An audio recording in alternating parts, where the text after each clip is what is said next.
हिंदुस्तान जिंदाबाद, हिंदुस्तान जिंदाबाद। मेरा एक्साइटमेंट देख के दर्शकों आप ज़रूर समझ गए होंगे कि आज तो यार पक्का अरविंद गदर 2 देख के आया है। नमस्कार दोस्तों, उतलंघा न्यूज़ के इस सेगमेंट जिसका नाम है फनटेनमेंट में आपका एक बार फिर से स्वागत है। मैं आ गया हूँ और मेरे साथ of course anchor Mayank Soni यहाँ पर हैं। तो आज हम आपके लिए जॉइंटली लेकर आए हैं गदर 2 का movie review. Mayank ji thank you पहले तो आपको सुबह सुबह मुझे उठाने के लिए और गदर 2 दिखाने के लिए। बिल्कुल, सुबह सुबह हम दोनों उठे और नींद आ रही थी इसलिए नहाना पड़ा मुझे कई दिनों के बाद। तो मैं नहा करके गदर 2 देखने के लिए हम पहुंच गए, इस डर के साथ कि हमको टिकट्स मिलेगी कि नहीं, क्योंकि बुक माई शो या अदर में दिखा रहा था कि काफ़ी जल्दी फुलफिल हो रही है। लेकिन फाइनली भीड़ से लड़ गुजर के आंदोलन करते साथ मैंने टिकट ली।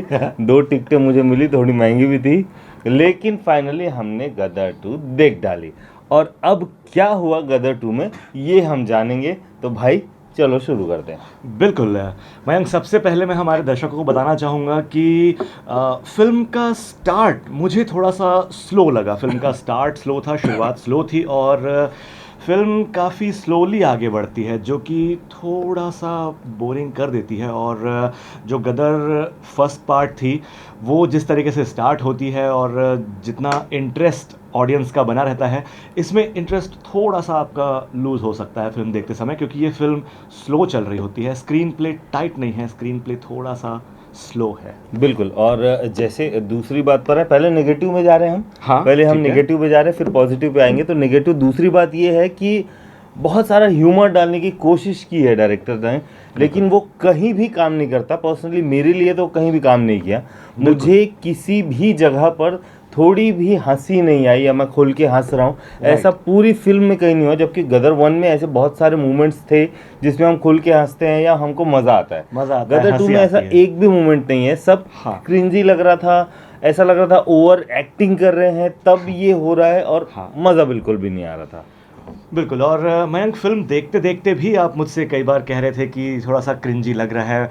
वो हंसी वाकई में जो दर्शक को आनी चाहिए फिल्म को देखते समय वो नहीं आ पा रही थी। तो ये थोड़ा सा वीक पार्ट ज़रूर है इस फिल्म का। और आगे बढ़ते हुए अगर हम फिल्म के डायलॉग्स की बात करें तो वो और भी ज़्यादा इम्पैक्टफुल हो सकते थे, चाहे उसके डायलॉग्स के लिखे होने की बात कहें या डायलॉग्स की डिलीवरी की बात करें, दोनों में थोड़ा सा और इम्पैक्ट ज़रूर डाला जा सकता था। बिल्कुल। और एक चीज़ में थोड़ा सा तारीफ में आऊँगा बीच में, लेकिन वो चीज़ बीच में ही आती है इसलिए बीच में आना पड़ रहा है कि फर्स्ट हाफ में 2 गाने हैं, राइट, और वो दोनों ही गाने बहुत खूबसूरत हैं। जो पुराने जो 2 और गाने लिए हुए हैं, उड़ जा काले कावां 2 और एक और गाना जो गदर का, वो दोनों तो आइकॉनिक सॉन्ग्स हैं, वो लोगों को पहले से ही पसंद है। मैं निकला गड्डी लेके, तो वो चल ही रहा है। लेकिन उसके बाद और 2 गाने आते हैं, वो दोनों गाने एक अरिजीत सिंह ने गाया हुआ है आई थिंक, और एक फीमेल सॉन्ग है। और ये दोनों ही सॉन्ग इतने ज़बरदस्त हैं कि मज़ा आ जाता है इनको सुनने में। रोमांटिक नंबर्स हैं दोस्तों और काफ़ी मेलोडियस हैं दोनों गाने, ये मैं ज़रूर कहना चाहूँगा। तो बार बार आप उन्हें ज़रूर सुन सकते हैं, काफ़ी मेलोडियस ये गाने हैं। और जब मयंक आप तारीफ़ कर ही रहे हैं तो तारीफ़ एक मैं भी कर देता हूँ। फिल्म की शुरुआत में प्री कैप एक काफ़ी अच्छा दिखाया गया है, तो वो एक अच्छी चीज़ ज़रूर लगी। प्री कैप फिल्म में दर्शकों को देखने के लिए मिलेगा। स्टोरी, नई स्टोरी को पिछली स्टोरी से कनेक्ट करने के लिए प्री कैप दिखाया गया है। तो आपको गदर 2 देखने से पहले ऐसा होता है ना कि किसी फिल्म का सीक्वल देखने से पहले, पार्ट 2 देखने से पहले हम ज़रूर पार्ट 1 देखते हैं ताकि एक प्री कैप हमें मिल जाए और याद आ जाए कि स्टोरी कहाँ पर रुकी थी, सारी चीज़ें फिर से रिवाइज हो जाए। तो प्री कैप इस फिल्म में देखने को मिला है, ये काफ़ी पॉजिटिव अच्छा पॉइंट रहा। अच्छे पॉइंट से याद आया सिमरत कौर। अरे यार, मैं तुरंत आई लव यू बोल सकता था, लेकिन ऐसा नहीं है क्योंकि वो सिर्फ आई लव यू बोल सकता था, मैं तुरंत बोल सकता था प्लीज़ मैरी मी। बड़ी सुंदर है यार, बहुत सुंदर है। इनफैक्ट मैं सोच रहा हूँ कि घर जाऊँ और पापा को बोलूँ पापा चलो मेरा रिश्ता लेके चलते हैं। और वाकई मिल गई। वाकई में सिमरत कौर जो है बहुत खूबसूरत लगी है। पाकिस्तान में जो हमारे जो दूसरे लीड है, यानी कि जो सनी देओल के बेटे का जो रोल करे, उत्कर्ष जो अपने हैं, जीते उनका नाम, और उसकी जो बेटर हाफ कह सकते हैं, हीरोइन उनकी फिल्म में हीरोइन है, बहुत खूबसूरत लगी है। वो एक्टिंग ठीक है, ओके है, लेकिन क्या ही बोलूँ यार, बहुत खूबसूरत किया। हाँ, इस पॉइंट पे मैं ज़रूर आने वाला था मयंक कि उनकी एक्टिंग की अगर बात की जाए, सिमरत कौर की एक्टिंग की अगर बात की जाए, तो डेब्यू मूवी है, बहुत क्लासी या बहुत अपर लेवल की एक्टिंग एक्सपेक्ट नहीं कर सकते। हाँ, डेब्यू के हिसाब से उन्होंने काफ़ी अच्छी एक्टिंग की है एंड नो डाउट्स बहुत सुंदर लगी है फिल्म में। कॉस्ट्यूम उनके बहुत अच्छे हैं कई कई सीन्स में, और यस, एक नज़ाकत वाला जो फैक्टर होता है ना, वो भी ज़रूर देखने को मिला है। लेकिन बहुत एक अच्छी चीज़, एक्टिंग अगर सिमरत कौर की मैं बात करूं तो अच्छी थी एक्टिंग, बट बाकी लोगों ने बहुत निराश किया मुझे। मुझे बहुत ज़्यादा अच्छी एक्टिंग नहीं लग पाई उत्कर्ष शर्मा की। हाँ। जिस तरीके से वो पहले मैंने उनको देखा, उनकी एक्टिंग में थोड़ा अच्छी लगती थी। फर्स्ट हाफ तो बहुत बहुत ही बेकार एक्टिंग थी, और मुझे ऐसा लगता है सबकी, एग्जैक्टली। ना कि सिर्फ उत्कर्ष शर्मा की। सन्नी देओल भी उतना इम्पैक्ट नहीं डाल पा रहे थे, हाँ। और बाकी कैरेक्टर जो थे वो भी उतना इम्पैक्ट नहीं डाल पा रहे थे। तो सारे लोगों की एक्टिंग थोड़ी सी मुझे दमदार नहीं लगी, थोड़ी सी सेकेंड डल हाफ, लगी, थोड़ी हाँ सी डाउन लगी सभी की बिल्कुल। एक्टिंग की अगर बात की जाए फर्स्ट हाफ में। बिल्कुल, सेकेंड हाफ में थोड़ा सा ग्राफ बढ़ता है, एक्टर्स का जो ग्राफ है थोड़ा सा कहीं ना कहीं मुझे ऐसा लगा कि हाँ बढ़ा है, और वहीं पे पिक्चर फिर खत्म हो जाती है। ऐसा लग रहा था अब सीख रहे हैं सीख रहे हैं सीख रहे हैं, जब सीख ही रहे हैं, सीखने वाले हैं, तब पिक्चर खत्म हो जाती है। तो एक्टिंग से गुंजाइश मुझे लगी ज़्यादा थी। एग्जैक्टली। एक और पॉइंट है आगे के पॉइंट्स पे जाने से पहले जिसकी हम ज़रूर बात करेंगे मयंक, बैकग्राउंड म्यूज़िक फिल्म का जो आप और मैं चर्चा कर रहे थे कि not up to the mark, scene हाँ। के साथ कहीं ना कहीं मैच नहीं हो पा रहा था उसका टेम्पो अगर हम कहें, या उसका फील हम कहें, तो वो हाँ। सीन के साथ एग्जैक्टली मैच नहीं हो पा रहा द था। बेटर वर्ड इज कि वो जो फील है वो हम नहीं कर पा रहे थे, क्योंकि वो उतना मज़ा नहीं आ रहा था। बैकग्राउंड में जो सन्नी देओल का जो ऑरा है उससे वो मैच नहीं कर पा रहा था। तो Exactly. यहाँ कहीं ना कहीं मुझे दिक्कत लग रही थी। हाँ। लेकिन ठीक ठाक ही बैकग्राउंड म्यूजिक था, बहुत इंप्रेसिव तो बिल्कुल भी नहीं था। लेकिन उसमें एक अच्छी बात है, हाँ। जो मैं स्पेशली मैंने जो नोटिस किया वो ये है कि स्टार्ट एंड एंड को हाँ उन्होंने यार, मिलाया हुआ है। ये बहुत ज़बरदस्त पॉइंट हाँ। है इस फिल्म की अगर हम बात कर रहे हैं तो। फिल्म का स्टार्टिंग सीन और क्लाइमैक्स का सीन, इन लोगों ने मैच बहुत बढ़िया किया है। स्क्रिप्ट में वो कनेक्शन स्टार्टिंग और क्लाइमैक्स का वो बहुत ज़बरदस्त है कनेक्शन। बिल्कुल बिल्कुल। अगले पॉइंट की तरफ अगर हम बात करें मयंक, तो जिस बारे में आप मुझे ख़ास तौर पर बोल रहे थे कि एक इशारे में बात हाँ, अगर हाँ, समझ में आ जाती है, वो बहुत अच्छा पॉइंट है। वो केमिस्ट्री वाली बात होती बहुत है। अच्छा पॉइंट है। मैं उसको थोड़ा सा एक्सप्लेन करूंगा तो वो शायद समझ आएगा जब आप लोग पिक्चर देखने जाएंगे। स्पॉइलर कुछ भी नहीं है इसमें। हाँ। कि आपको हम स्पॉइलर कुछ नहीं देंगे। वो एक सीन की बात है कि कितनी मेच्योरिटी होती है डायरेक्टर के अंदर। ऐसे पुरानी फिल्मों में या बाकी होता था कि इसके ऊपर कोई इल्ज़ाम लगता है कि इसने लड़की के साथ कुछ गलत किया, उत्कर्ष शर्मा ने लड़की के साथ कुछ गलत किया हुआ है, लेकिन उसने किया नहीं होता है और सबके सामने उसको कबूलने को कहा जाता है, तो लड़की बोल देती है कि हाँ इसने किया हुआ है।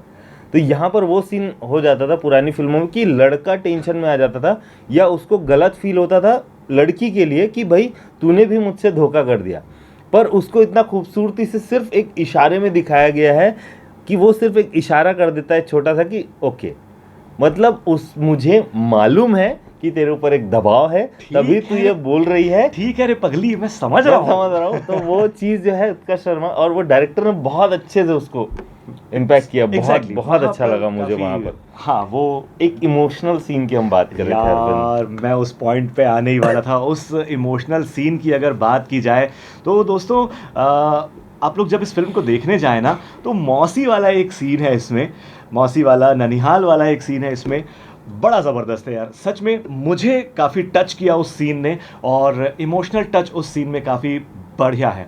आपको भी वो सीन काफ़ी पसंद आएगा।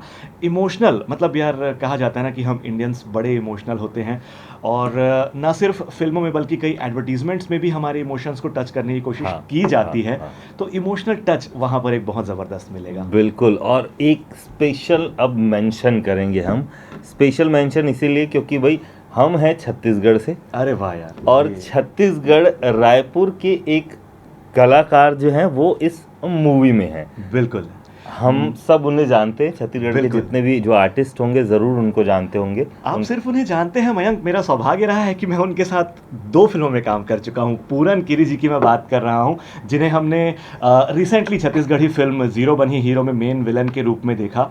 मार डारे मयामा में वो नज़र आए थे। गदर 2 में वो आपको 3 सीन्स में नज़र आएंगे दोस्तों। ये हमारे लिए बहुत खुशी की बात है और हमारे छत्तीसगढ़ के लिए बहुत गौरव की बात है कि इतनी बड़ी बॉलीवुड की फिल्म में, इतने बड़े प्रोजेक्ट में हमें एक छत्तीसगढ़ का चेहरा देखने को मिला है। और ये धीरे धीरे और ज़्यादा होगा।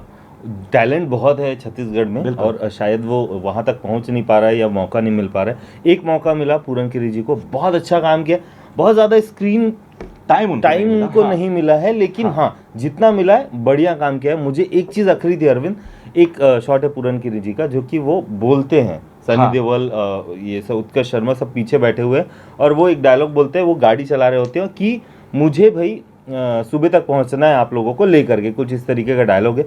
उस डायलॉग में उनका चेहरा नहीं दिखाया, हाँ। वो सिर्फ ऐसा दिखा दिया गया पीछे पलट के देख रहे हैं, वो बोल रहे हैं, तो सही से समझ नहीं आता कि कौन है। हाँ। अगर वो सीन उनको सामने से दिखा दिया होता या बगल से कोई चेहरा दिखाते हुए डायलॉग बोल देते, एक एक्टर को अच्छा लगता है कि उसको स्क्रीन टाइम थोड़ा सा और मिल गया है। Exactly. All the best Puran sir, कि आपको और भी ये मौका मिलेगा, और बहुत खुशी हुई हमें ये देख करके कि छत्तीसगढ़ का कोई इंसान बॉलीवुड में है, और ऐसे ही लोग और आगे बढ़ते चले जाएंगे।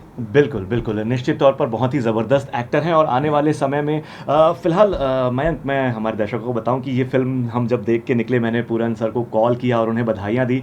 उन्होंने पूछा कि कितने सीन में दिखा, मैंने उनको बाकायदा बताया कि सर 3 सीन में आप दिखाई दिए हैं। उन्होंने बताया कि फ़िलहाल वो मुंबई ही गए हुए हैं गदर 2 की, वहाँ पर आज शाम 5 बजे स्क्रीनिंग है, तो उसके लिए वो गए हुए हैं। तो इस हिसाब से मैं भी उन्हें ऑल द बेस्ट कहना चाहूँगा, बहुत बहुत बधाइयाँ और शुभकामनाएं देना चाहूँगा। बिल्कुल, और एंडिंग की ओर चलते हैं, तो पिक्चर की एंडिंग जो है वो और अच्छी हो सकती थी, थोड़ी इम्पैक्टफुल हो सकती थी, बहुत जल्दी ख़त्म हो गई। फिलहाल हम अपने वीडियो को एंड करते हैं और यहाँ पर से चलते हैं दूसरे पिक्चर के लिए, वो भी देख करके उसका भी रिव्यू करना है। तो AOMG 2 का रिव्यू थोड़ी देर बाद आप सभी के सामने आ जाएगा। फिलहाल मैं मयंक और मेरे साथ अरविंद कहते हैं बाय बाय। अलविदा कहें उससे पहले मयंक, मैं एक बात कहना चाह रहा था इसी पॉइंट पर कि जब हम ये फिल्म देख कर निकले और जब हम चर्चा कर रहे थे कि फिल्म का क्लाइमैक्स थोड़ा सा और बेहतर हो सकता था, थोड़ा सा और इम्पैक्टफुल हो सकता था। फर्स्ट वाली जो गदर थी उसमें अमरीश पुरी जी का एक हृदय परिवर्तन जिसे कहते हैं वो दिखाया गया था। इसमें जो विलन है, जिन्होंने बहुत शानदार एक्टिंग की है, बहुत ज़बरदस्त एक्टिंग की है, अपने आप में बड़े क्लासी एक्टर हैं वो, तो उनका कहीं ना कहीं एक हृदय परिवर्तन दिखाया जा सकता था जो कि ऑडियंस को काफ़ी टच कर सकता था। तो ये एक बेटर हो सकता था। ओवरऑल अगर हम बात करें, स्टार्स देने वाले जितने बड़े मूवी रिव्यू करने वाले तो अभी हम बने नहीं है यार, लेकिन पर्सनल तौर पर अगर पूछा जाए, एज एन ऑडियंस पूछा जाए, तो 5 में से 3.5 स्टार ज़रूर इस फिल्म को बिल्कुल हम दे सकते हैं। कुछ चीज़ें कटेंगी। एग्जैक्टली, काफ़ी सारे पॉइंट्स जो हमने मेंशन किए हैं, तो 5 में से 3.5 स्टार मेरे ख्याल से फ़िलहाल इसके लिए ठीक है। चलिए दोस्तों, वक्त है आपसे विदा होने का और विदा लेने का। जैसा कि मयंक कह रहे थे कि OMG 2 और साथ साथ जेलर, उसका भी हम रिव्यू आपके लिए बहुत जल्दी लेके आएंगे। मयंक, गदर 2 आपने मुझे दिखाई, OMG 2 मैं आपको दिखा दूंगा, और जेलर ना भाई, दोनों आधा आधा पैसा मिला के देख लेंगे, ठीक है? चलते हैं दोस्तों, बहुत जल्दी आपसे मुलाकात होगी। जल्दी। थैंक यू, नमस्कार, जय जोहार।